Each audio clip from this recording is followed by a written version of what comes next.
इयत्ता 7वी, विषय सामान्य विज्ञान, धडा 13वा, बदल भौतिक व रासायनिक. थोडे आठवा.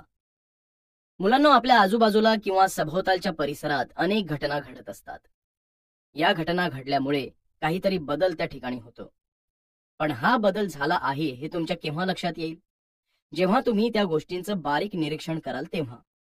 उदाहरणार्थ, दुधाचं दही होतं, पाण्याचा बर्फ होतो, आपण फुगा फुगवतो, सफरचंद कापून ठेवलं तर थोड्या वेळाने ते लाल पडतं. यांसारख्या अनेक गोष्टी आपल्या सभोवताली नेहमी घडतात. पण तुम्ही कधी विचार केलाय का, हे बदल कशामुळे होतात? चला तर मग या पाठात आपण वस्तूंमध्ये कशा प्रकारचे बदल होतात याविषयी चर्चा करू. प्रथम आपण बदल म्हणजे काय ते पाहू. आपल्या सभोवताली अशा अनेक गोष्टी असतात ज्यांच्यावर काही क्रिया झाली की त्यांच्यात बदल होतो. मुख्यतः जेव्हा पदार्थाच्या रचनेत आणि स्थितीत फरक पडतो त्यावेळी त्या पदार्थात बदल झाला असं आपण म्हणतो. उदाहरणार्थ, पेन्सिल वापरली की, वारंवार टोक काढलं की पेन्सिलीच्या लांबीत म्हणजेच तिच्या रचनेत बदल होतो. सर, झाडाला मोहर येणे किंवा कैरीपासून आंबा तयार होणे हे बदल तर आपण आपल्या हाताने करत नाही, मग त्यांच्यात बदल कसा होतो? मुलांनो, वस्तूत किंवा पदार्थात घडणारे सर्वच बदल आपण घडवून आणत नाही. म्हणजेच सर्वच बदल मानव निर्मित नसतात, तर काही निसर्गतः घडतात. मानवाने स्वतःच्या उपयोगासाठी निरनिराळ्या पदार्थात केलेले बदल म्हणजेच मानव निर्मित बदल होय. उदाहरणार्थ, जंगल नष्ट करून तिथे घरे उभारणे, अतिरिक्त पिके घेण्यासाठी रासायनिक खते वापरणे, लाकडापासून फर्निचर तयार करणे, कापसापासून सूत तयार करणे इत्यादी. तर झाडाला मोहर येणे किंवा कैरीपासून आंबा तयार होणे हे झाडांमध्ये होणारे बदल निसर्गात आपोआप होत असतात. तिथे मानवाला काहीच करण्याची गरज नसते. समजलं? तर आता आपल्या सभोवताली घडणाऱ्या बदलांमागची कारणे काय असू शकतात ते पाहूया. आपल्या सभोवताली जे बदल घडतात ते रासायनिक, भौतिक आणि जैविक कारणांमुळे घडतात. कधी हे बदल निसर्ग निर्मित तर कधी मानव निर्मित असतात. निरीक्षण व चर्चा. या चित्रांचं निरीक्षण करून सांगा की यातील पदार्थात कोणते व कसे बदल झाले. पहिल्या चित्रामध्ये ग्लासात दूध आणि एका वाटीत दही दिसतंय, म्हणजेच दुधापासून दही तयार झालेलं दिसत आहे. दुधावर रासायनिक क्रिया होऊन दुधात कायमस्वरूपी बदल झालाय. तसेच दुसऱ्या चित्रामध्ये हातावर बर्फाचा तुकडा ठेवला असून त्याचे पाणी पडताना दिसतंय. बरोबर. चित्र 2 मध्ये बर्फ वितळून त्याचं पाणी होतंय. हा भौतिक बदल आहे. तिसऱ्या चित्रामध्ये बीला अंकुर म्हणजे कोंब आलाय, म्हणजेच हा नैसर्गिक बदल आहे. बरोबर.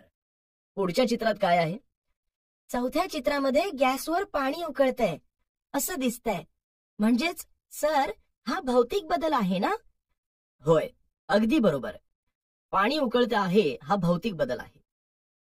चित्र 5 व 7 मध्ये फटाके पेटवलेले आहेत. फटाके पेटवणे हे काम मानव निर्मित आहे. बरोबर. मुलांनो, फटाके जरी मानव फोडत असला तरी मानवाकडून केला गेलेला हा बदल रासायनिक व कायमस्वरूपी आहे. चित्र 6 मध्ये लाकूड जळताना दिसतंय. शाबास. लाकूड जळून त्यांची राख होते. हा रासायनिक बदल आहे. मुलांनो, मला सांगा, झाडावरून फळ खाली पडणं, लोखंड गंजणं, पाऊस पडणं, विजेचा दिवा लावणं, भाजी चिरणं या गोष्टींचं वर्गीकरण कसं कराल? ते वर्गीकरण करताना कोणत्या गोष्टी विचारात घ्याल? सर, या गोष्टींचं वर्गीकरण करताना असं लक्षात येतं की यातील काही बदल हे नैसर्गिक आहेत तर काही मानव निर्मित आहेत. बरोबर. हे जर तुम्हाला समजलं आहे तर मग करा वर्गीकरण या गोष्टींचं. फळे झाडावरून पडणं, पाऊस पडणं, लोखंड गंजणं हे सर्व बदल नैसर्गिक बदल आहेत, तर विजेचा दिवा लावणं, भाजी चिरणं हे मानव निर्मित बदल आहेत. अगदी बरोबर. मुलांनो, आपण दैनंदिन जीवनामध्ये अनेक मानव निर्मित पदार्थ पाहतो. ते कशासाठी निर्माण केले जातात ते सांगा. दैनंदिन जीवनात आपल्याला अनेक वस्तूंची गरज असते. या वस्तू बनवताना वेगवेगळ्या प्रक्रिया कराव्या लागतात. मानव निर्मित पदार्थ तयार करताना उपलब्ध पदार्थांपासून आपल्या गरजांप्रमाणे आपण वेगवेगळे पदार्थ तयार करतो. उदाहरणार्थ शेंगदाण्यापासून तेल तयार करणं, लाकडापासून विविध वस्तू तयार करणं इत्यादी. बरोबर. वादळात कोलमडून पडलेले झाड हा कोणत्या प्रकारचा बदल आहे? हा निसर्ग निर्मित बदल आहे. आणि दुधाचे दही होणे हा कोणत्या प्रकारचा बदल आहे? दुधाचे दही होणे हा रासायनिक बदल आहे. छान, अगदी बरोबर उत्तरे दिलीत. उपयुक्त बदल व हानिकारक बदल. उपयुक्त बदल म्हणजे काय? तर ज्यावेळी आपल्याला उपयोगी पडणारे बदल हवे असतात त्यावेळी जे बदल करण्यात येतात त्यांना उपयुक्त बदल असं म्हणतात. उदाहरणार्थ भाकरी भाजणे, पेन्सिलला टोक काढणे, अन्न शिजवणे हे उपयुक्त बदल आहेत. आणि ज्या बदलांमुळे मानवाचे नुकसान होते किंवा जे बदल उपयुक्त नसतात त्यांना हानिकारक बदल म्हणतात. उदाहरणार्थ दूध नासणे, लोखंड गंजणे, फळे, भाज्या, खाद्यपदार्थ खराब होणे इत्यादी.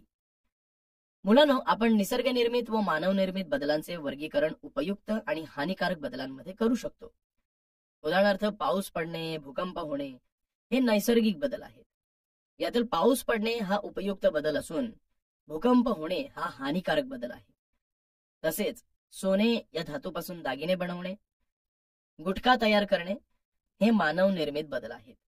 यातील सोन्याचे दागिने बनवणे हा बदल उपयुक्त असून गुटख्याची निर्मिती करणे हा बदल हानिकारक आहे. शीघ्र बदल व सावकाश बदल. फुगा फुगवणे किंवा फुगा फुटणे हा कोणता बदल आहे ते सांगा. फुगा फुगवणे हा मानव निर्मित बदल आहे आणि तो फुटणे हा भौतिक बदल आहे. बरोबर. फुगा आपण खूप कमी वेळात फुगवू शकतो, तसेच तो काही सेकंदात फोडूही शकतो. यावरून जे बदल घडून येण्यासाठी कमी कालावधी लागतो त्यास शीघ्र बदल असं म्हणतात. तसेच एखादे फळ पिकण्यासाठी किंवा दुधाचे दही होण्यासाठी खूप वेळ लागतो. म्हणजेच ज्या क्रियांमध्ये बदल घडून येण्यासाठी जास्त वेळ लागतो किंवा ते बदल सावकाश होतात त्या बदलांना सावकाश बदल असं म्हणतात. आता तुम्ही तुमच्या सभोवताली आढळणाऱ्या शीघ्र व सावकाश बदलाची काही उदाहरणे सांगा. सर, मी शीघ्र होणारे बदल सांगतो. फटाके फुटणे, विजा चमकणे, काचेची वस्तू फुटणे हे कमी वेळेत म्हणजेच शीघ्र होणारे बदल आहेत. बरोबर. आता कोणीतरी सावकाश होणारे बदल सांगा. पृथ्वीचे सूर्याभोवतीचे परिभ्रमण, पाण्याचा बर्फ होणे, लोखंड गंजणे हे सावकाश होणारे बदल आहेत. अगदी बरोबर. थोडी गंमत. मुलांनो, काचेच्या बांगड्यांच्या तुकड्यांपासून आपण विविध आकाराची, रंगांची तोरणे बनवू शकतो. अशी तोरणे कशी तयार करतात ते बघूया. त्यासाठी आपल्याला काचेच्या बांगड्यांचे तुकडे, मेणबत्ती, काडीपेटी इत्यादी साहित्य लागेल. मुलांनो, मेणबत्ती पेटवून बांगडीचा तुकडा बोटांच्या आधाराने मेणबत्तीच्या ज्योतीमध्ये धरा. या तुकड्याचा मधला भाग गरम होईल व दोनही टोके ज्योतीच्या बाहेर राहतील याची काळजी घ्या. उष्णतेमुळे काचेच्या तुकड्याचा मधला भाग नरम होईल. नंतर या नरम झालेल्या काचेच्या तुकड्याचे निरीक्षण केले तर तुमच्या असं लक्षात येईल की गरम होणारा भाग हा दोन बोटांच्या टोकांवर असणाऱ्या दाबामुळे वाकलाय. अशा प्रकारे दोन्ही टोके एकमेकांच्या जवळ हळूहळू वाकवून आणा आणि नंतर जोडा. थोडा वेळ ती थंड होऊ द्या. मग बांगडीचा दुसरा तुकडा घ्या, गरम करा आणि गरम झाल्यावर तो तुकडा वाकवण्यापूर्वी पहिल्या वाकवलेल्या तुकड्यात ओवा आणि त्याचे तोंड जोडा. असे विविध तुकडे एकमेकांमध्ये गुंफून तुम्ही विविध आकाराची तोरणे तयार करू शकता. सर, किती छान! या तोरणांनी आपण आपला वर्ग सजवू शकतो. तसेच घरात देखील शोभेसाठी वापरू शकतो. यापासून तुम्ही अजून एक गोष्ट शिकू शकता, ती म्हणजे टाकाऊ वस्तूपासून टिकाऊ वस्तू तयार करणे.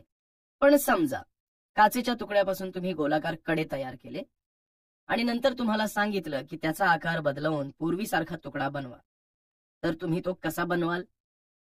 सर, आता आम्हाला समजलंय की काचेच्या तुकड्याला उष्णता दिली की तो नरम होतो आणि या नरम झालेल्या तुकड्याच्या आकारात आपण बदल करू शकतो.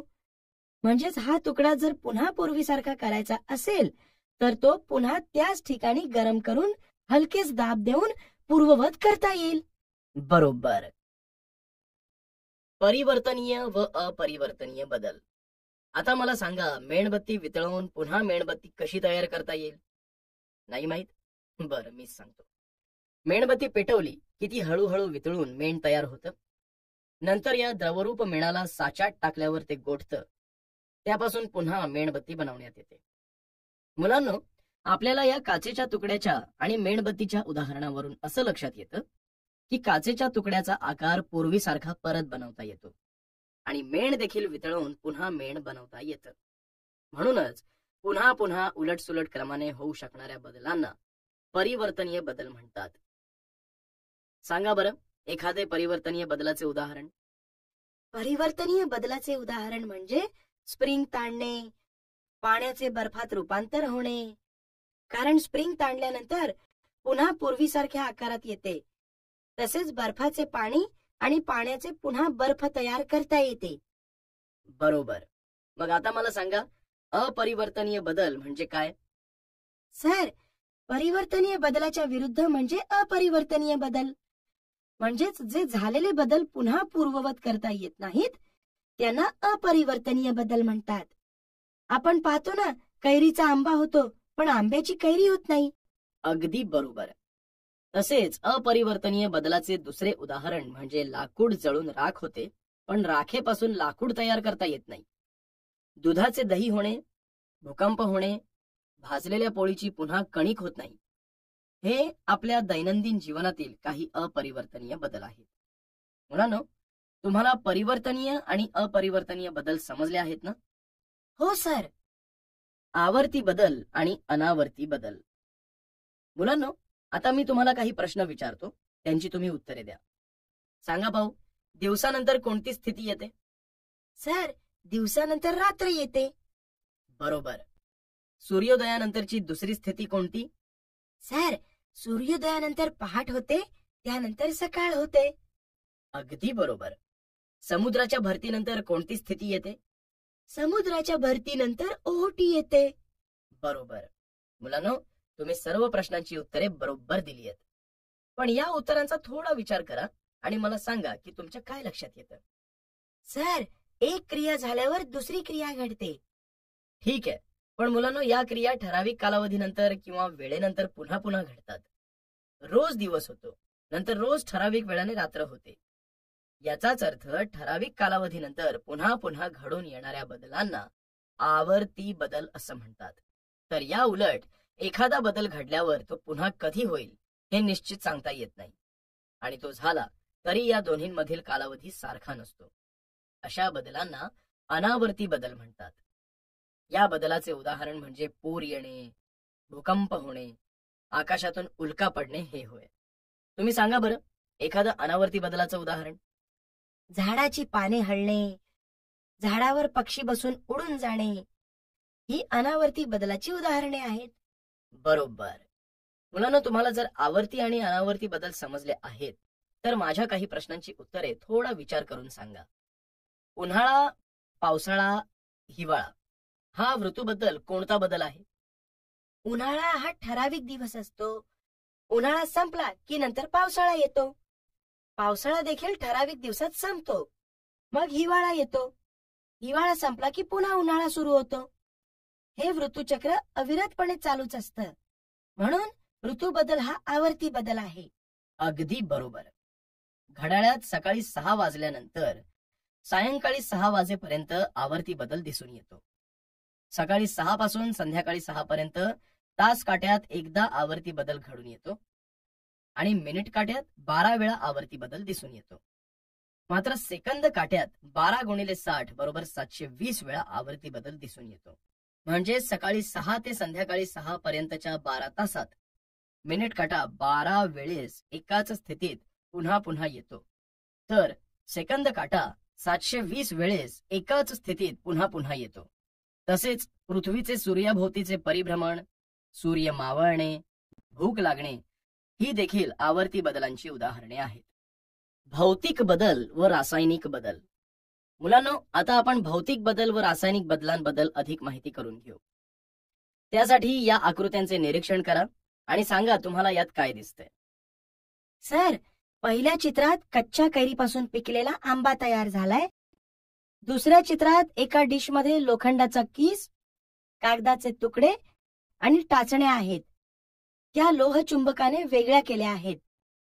दुसऱ्या डिशमध्ये फक्त कागदाचे तुकडे दिसतायत. तिसऱ्या चित्रात गुलाबाच्या कळीपासून गुलाबाचे फूल तयार झालेले दिसते आहे आणि चौथ्या चित्रात ग्लासातील बर्फाचे पाणी झाले आहे. बरोबर सांगितलं. आता मी तुम्हाला काही प्रश्न विचारतो, त्यांची तुम्ही उत्तरे सांगा. या चित्रांमधील दिसणारे कोणते बदल हे तात्पुरते आहेत? सर, दुसऱ्या चित्रामध्ये लोहचुंबकाच्या सहाय्याने लोखंडाचा कीस व टाचण्या वेगळ्या केल्या, त्या आपण पुन्हा एकत्र करू शकतो. म्हणजेच हा बदल तात्पुरता आहे. तसेच बर्फाचे पाणी झाले आहे, पण आपण पुन्हा पाण्याचा बर्फ तयार करू शकतो. म्हणून हा बदल देखील तात्पुरता आहे. बरोबर. मग कोणते बदल हे कायमस्वरूपी आहेत? सर, कैरीपासून आंबा तयार झालेला आहे, पण आपण आंब्यापासून पुन्हा कैरी तयार करू शकत नाही. म्हणून हा कायम स्वरूपाचा बदल आहे. तसेच गुलाबाच्या कळीपासून गुलाबाचे फूल तयार झालेले आहे, परंतु फुलापासून आपण पुन्हा कळी तयार करू शकत नाही. म्हणजेच हा कळीत झालेला बदल कायम स्वरूपाचा आहे. अगदी बरोबर सांगितलं. बरं, या चित्रातील कोणत्या बदलामुळे मूळ पदार्थ बदलला? कैरीचा आंबा झाला आणि कळीचे फूल तयार झाले. म्हणजेच यात झालेल्या कायमस्वरूपी बदलामुळे मूळ पदार्थ बदलला. कोणत्या बदलांमध्ये मूळ पदार्थ जसाच्या तसा राहिला? सर, लोखंडाचा कीस, टाचण्या, कागदाचे तुकडे आणि पाणी हे तात्पुरत्या बदलांमुळे जसेच्या तसे राहिले.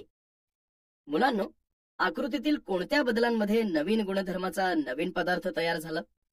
सर, कैरीपासून तयार झालेला आंबा हा नवीन गुणधर्माचा नवीन पदार्थ तयार झाला आहे. कारण कैरी आणि आंबा यांचे गुणधर्म बघितले तर त्यांच्या रंग, वास, चव यात वेगळेपणा दिसतो. मुलांनो, खूपच छान उत्तरे दिलीत.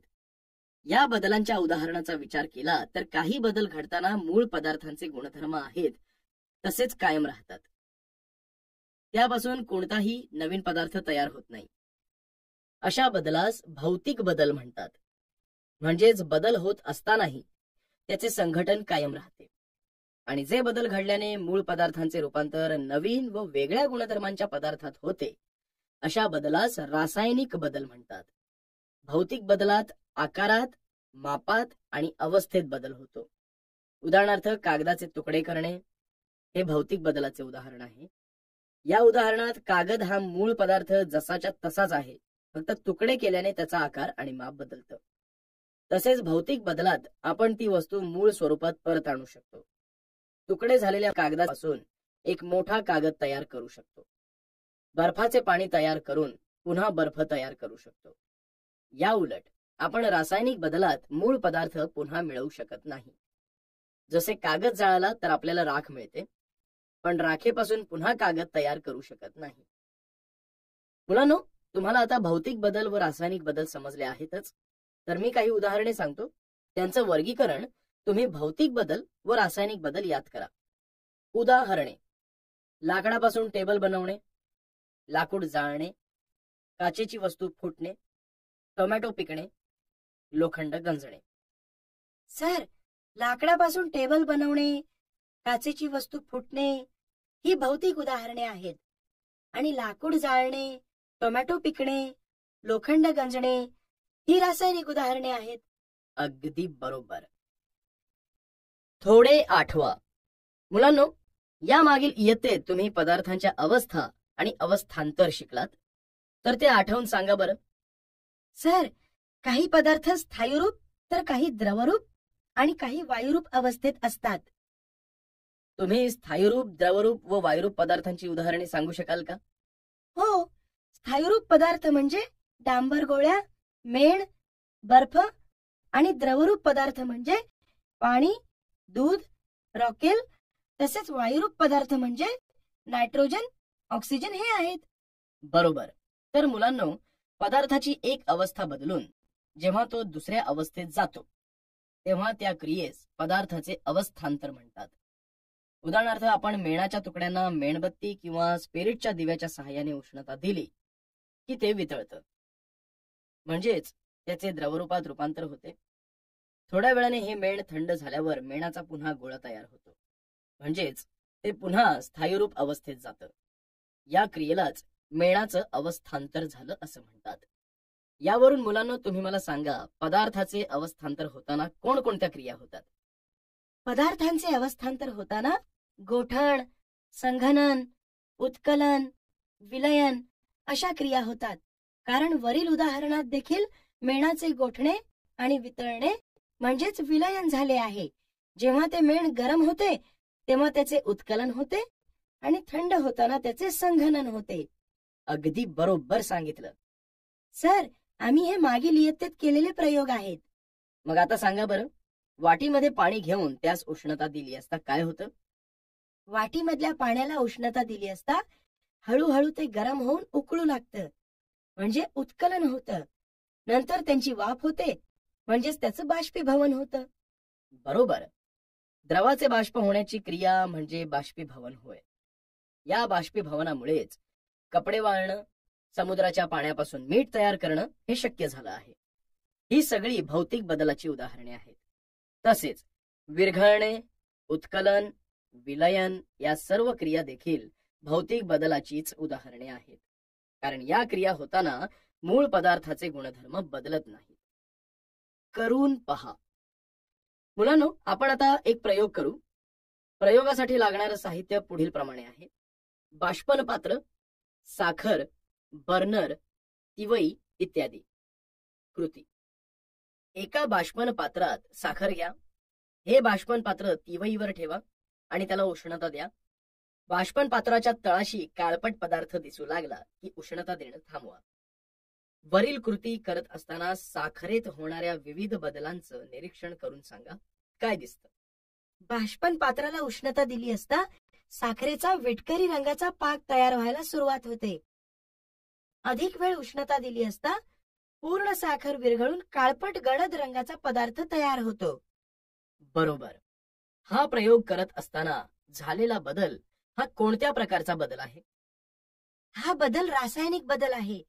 कारण मूळ पदार्थाचे गुणधर्म या प्रयोगात बदललेले आहेत आणि या विटकरी रंगाच्या पदार्थापासून पुन्हा साखर मिळवता येणार नाही. बरोबर. क्षरण. मुलांनो, क्षरण म्हणजे गंजणे. सर, गंजणे हा शब्द ऐकलाय, पण त्यालाच क्षरण म्हणतात हे आम्हाला माहित नव्हतं. लोखंड गंजतं हे आपण नेहमीच ऐकत असतो.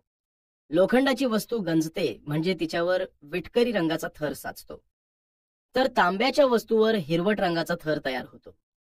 या क्रियेस धातूचं क्षरण म्हणतात. क्षरण ही रासायनिक क्रिया आहे.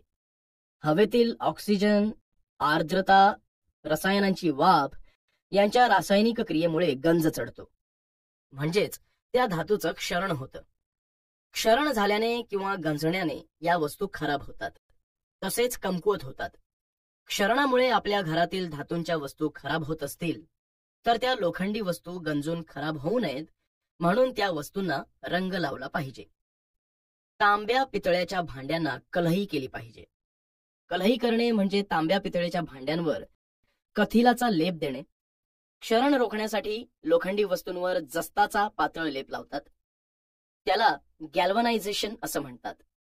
तंत्रज्ञानाच्या युगात पावडर कोटिंग सारखी नवीन पद्धती विकसित झाली आहे. पावडर कोटिंग मध्ये विविध रंगछटा असणारे लेप लोखंडी वस्तूवर दिले जातात. असेच लेप ॲल्युमिनियम धातूवर दिले जातात. त्यामुळे त्या धातूंचे क्षरण होत नाही. मुलांनो, लाकडी वस्तूंचेही क्षरण होते.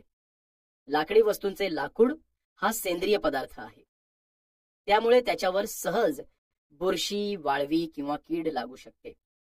हा बदल नैसर्गिक परंतु अपरिवर्तनीय आहे. म्हणूनच आपण लाकडी वस्तूंना पॉलिश करायला हवे. सर, मला बदलांचे परिणाम, क्षरण हे सगळे मुद्दे समजले आहेत, पण मला बदलाविषयी एक प्रश्न पडला आहे. तो असा की दुधाचं दही होणं हा रासायनिक, अपरिवर्तनीय व सावकाश बदल आहे. तसेच स्प्रिंग ताणणे हा भौतिक व परिवर्तनीय बदल आहे. फटाका फुटणे हा शीघ्र, रासायनिक व अपरिवर्तनीय बदल आहे. म्हणजे एकाच उदाहरणातील बदल अनेक प्रकारचा असू शकतो का? हो, एक परिणाम, पण बदलाचे स्वरूप विविध प्रकारचे असू शकते. त्यासाठी तुम्ही नेहमी लक्षात ठेवायला पाहिजे की बदलाचे वर्गीकरण करताना जसा एका वेळी एकाच निकषाचा विचार होतो, तसा एकाच बदलाचा वेगवेगळ्या निकषांवरही विचार करता येतो.